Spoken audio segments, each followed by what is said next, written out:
It sounds so crazy and paranoid conspiracy theory. But I can't get through it. That the World Trade Centers were reinforced steel over-designed to make sure nothing could topple it.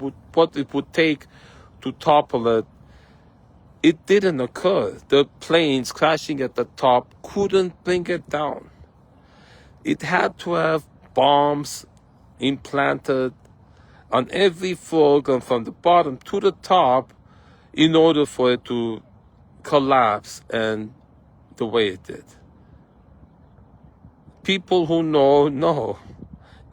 We did it all self-destructive tendency. Same with my mom, the Munchausen by proxy my mom has to frame me for my dog bite. She went there to have the dog bite her intentionally, and whether that was arranged or no, that's crazy to think it was arranged. But she was saying to Anita on the phone, I keep calling you, I keep leaving messages. Why aren't you calling? While she was saying she doesn't have a phone. Me thinking she has a secret phone she talks to Anita with. But that's self-destructive tendency to provoke. So that 9/11 was to provoke hatred, to provoke war, which itself created more hatred to provoke the cops who are veterans of 9/11. Provoking by reinforcing false 911 calls.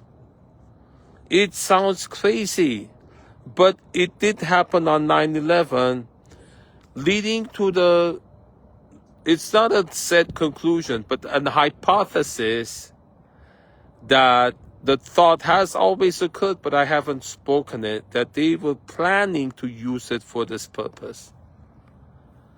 It was planned, I've heard, since the 1980s, the World Trade Center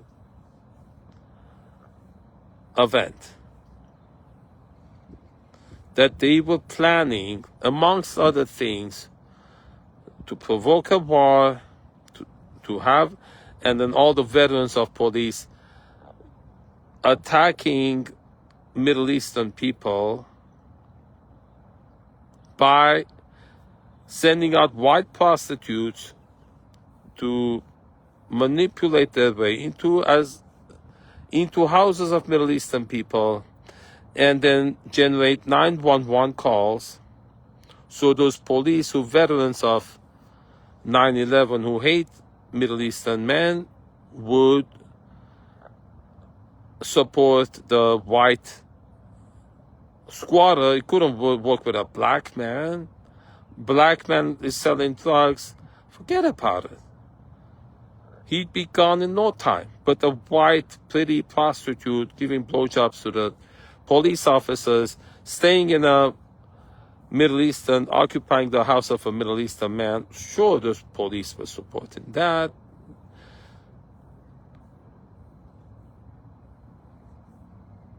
That sounds crazy, but it's like the obvious thing. It needs evidence more than what I have. But then when you have a hypothesis, then you investigate and experiment. Well, you experiment to find the validity of that hypothesis. In this case, we're investigating to find the validity of that theory.